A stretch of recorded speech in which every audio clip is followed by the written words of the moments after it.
I chose this program because of its curriculum structure. COPHP is grounded in what's called problem-based learning, and a simple way to explain what that is that all of the learning you're doing is hands-on and case-based. It's not didactic. You're not sitting in a classroom listening to someone lecture at you.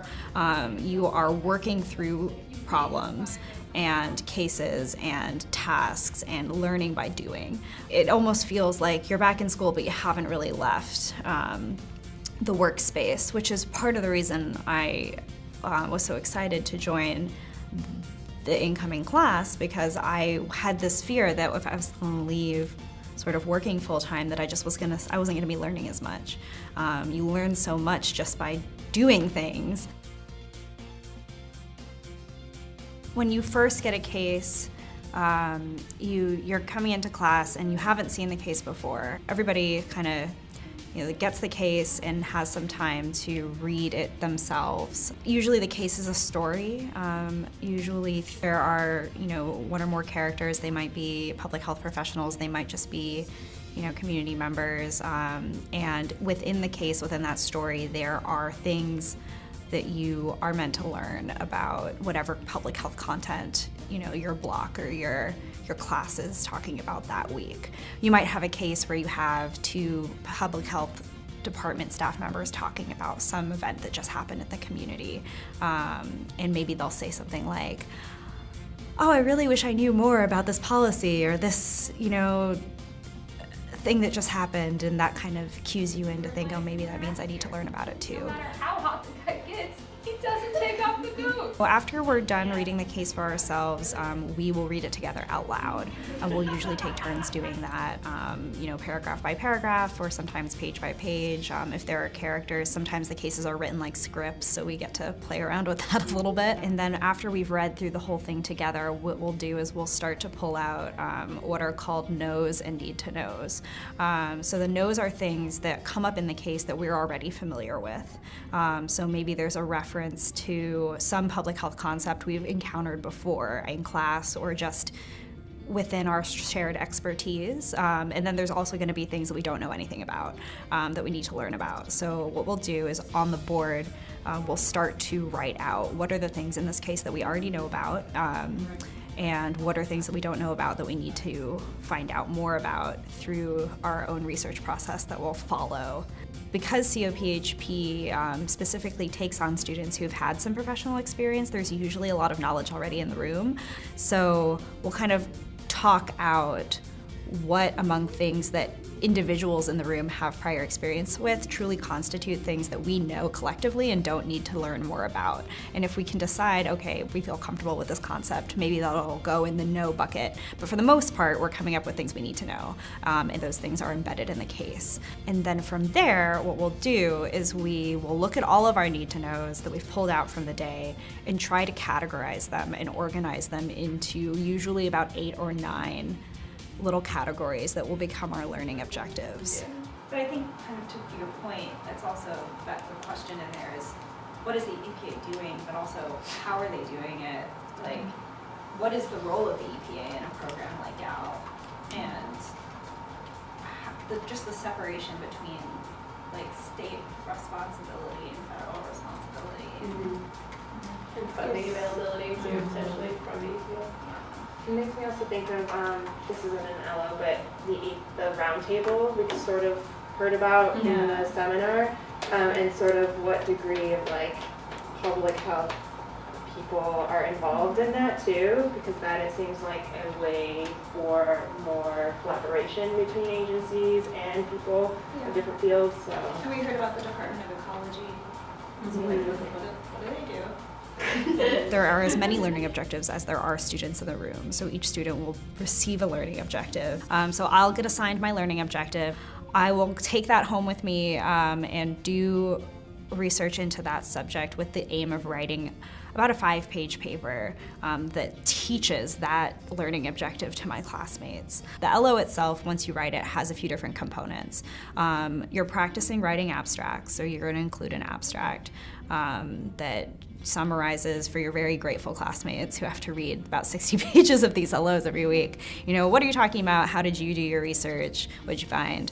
And then you're going to write the body of your LO. And within the body of your LO, you're eventually going to bring it back to the case. That tie back is going to inform your next steps as you go into the second day of the case, or the third day, or however far along you are, or sometimes into some assignment that is tied to the content of the case.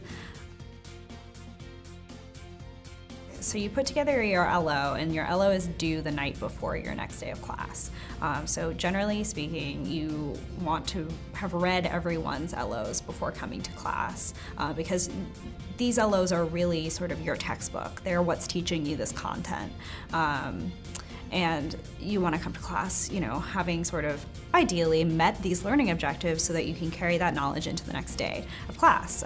So you come in on the next day, and usually we will review our experience writing these LOs. And this conversation is partially, you know, how did you go about doing it? Was it easy? Was it hard? Best practices? Kind of trying to get at, did we learn what we needed to learn?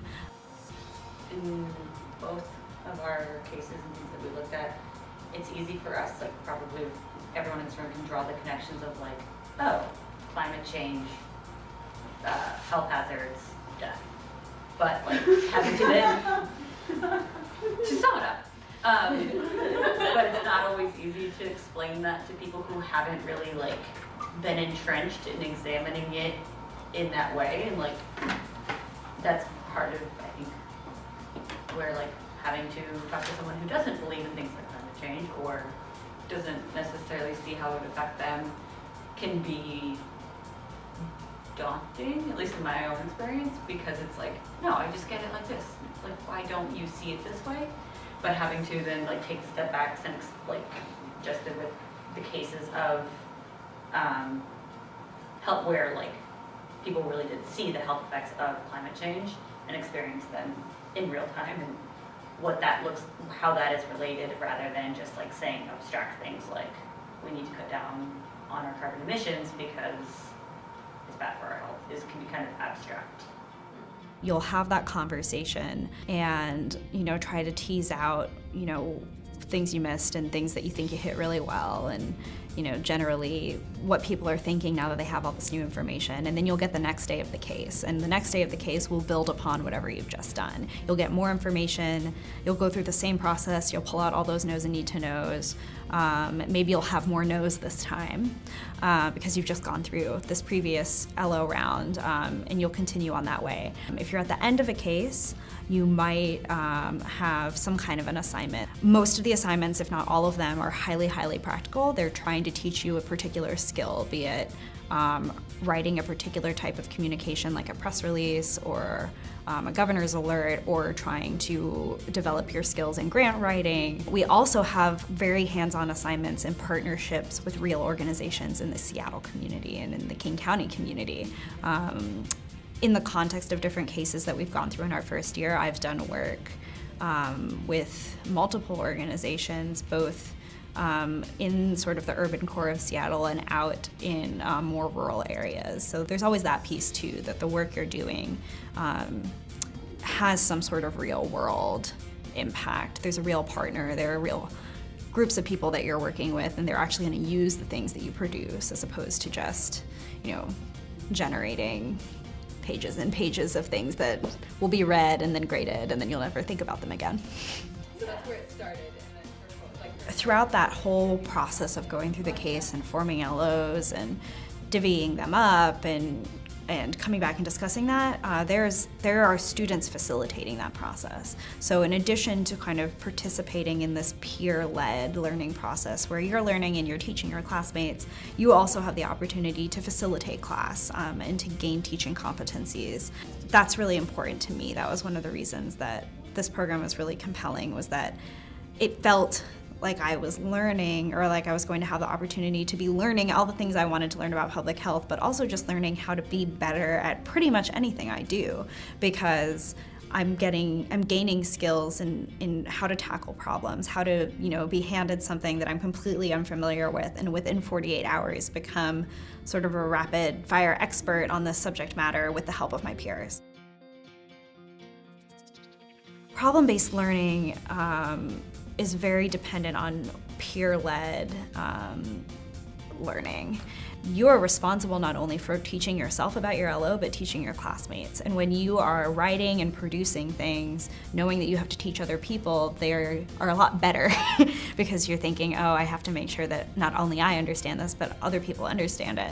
PBL isn't for everybody. It's very intensive, it's very engaged. You know, classes are 3 hours in length, and there's no sitting in the back of the room, you know, listening to someone talk at you. You are in it the whole 3 hours, and if you know, have a hard time with being 100% engaged, you know, PBL can be a struggle at first. And you're also at all times doing real work. You know, that assignment that you get is a lot more meaningful when you know that what you're producing is actually going to be used by a community or used by an organization. In COPHP, you're not just learning about public health, you're learning how to teach others about public health, you're learning how to facilitate in a classroom space, you're learning how to convey complicated information in an understandable, digestible way. You're learning how to work in groups, you're learning how to collaborate across disparate interests and priorities, you're learning how to do work that actually affects real partners in the community, rather than sitting in a classroom talking about, you know, it would be really interesting, you know, to think about how, you know, in theory we could design this program, or how do we, you know, figure out how to convey this information to this population. There's none of that. You're just gonna do it, and then, you know, you'll learn from that. And it's really, really invaluable when you can be a part of a program that is teaching you every day how to do something, how to do something that is practical, that is technical, that is skill building, that is adding to your competency in a way that is very, very applicable. You know, COPHP is a practice-oriented program. It's not a research-oriented program, although you are gaining countless research competencies because you're teaching yourself and your classmates all of this material. And so for me, being in COPHP is like I've never left the field. It's like I'm still here, and I'm still, you know, serving communities directly and using my time for the benefit of others, not just for myself, while also having the opportunity to just learn about things that are interesting to me. And that's invaluable and rare.